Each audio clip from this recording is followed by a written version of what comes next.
AP CM Chandrababu అనుభవం plus వ్యూహం కలిగిన నేత.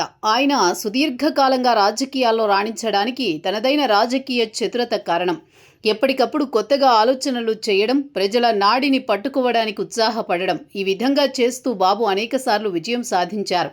కోట్లాది మంది ప్రజల మనసులలో ఏముందో తెలుసుకోవడం బహు కష్టం. కానీ చంద్రబాబు మాత్రం ఈ వ్యూహాలు ఎప్పుడూ తప్పు కావు. 1-2 సందర్భాల్లో తప్ప. అందుకే ఆయన సక్సెస్ రేటు కూడా ఎక్కువ అని చెబుతారు.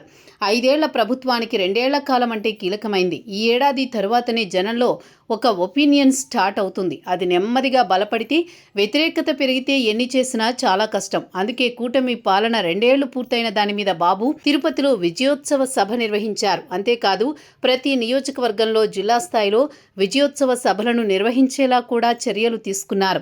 ఇప్పుడు నేరుగా ప్రజల వద్దకు ప్రజాప్రతినిధులను పంపిస్తున్నారు. అయితే వారితో పాటుగా ప్రోగ్రెస్ రిపోర్ట్లను కూడా వెంట తీసుకుని వెళ్లేలా ఏర్పాట్లు చేస్తున్నారు. ఏపీలో కూటమి పాలన మీద 10% సంబంధించిన రిపోర్ట్లను తయారు చేయమని ముఖ్యమంత్రి ఇప్పటికే సంబంధిత శాఖలను ఆదేశించారు. 2024కి ముందు 5 ఏళ్ల వైసీపీ పాలన ఎలా ఉంది, తమ ప్రభుత్వం వచ్చాక చేసిందేంటి అన్న తేడాను స్పష్టంగా జనాలకు వివరించడానికి ఈ అంశాలు ఎంచుకున్నారంటున్నారు. అగ్రికల్చర్, ఇండస్ట్రీస్, ఇన్ఫ్రాస్ట్రక్చర్, టూరిజం అంశాలతో డెవలప్మెంట్ ప్రోగ్రెస్ రిపోర్ట్ ఉంటుంది.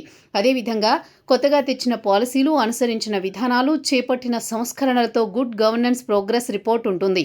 ఇక సంక్షేమం, P4 వంటి వాటితో వెల్ఫేర్, ఎంపవర్మెంట్ ప్రోగ్రెస్ రిపోర్ట్ని విడుదల చేస్తారు.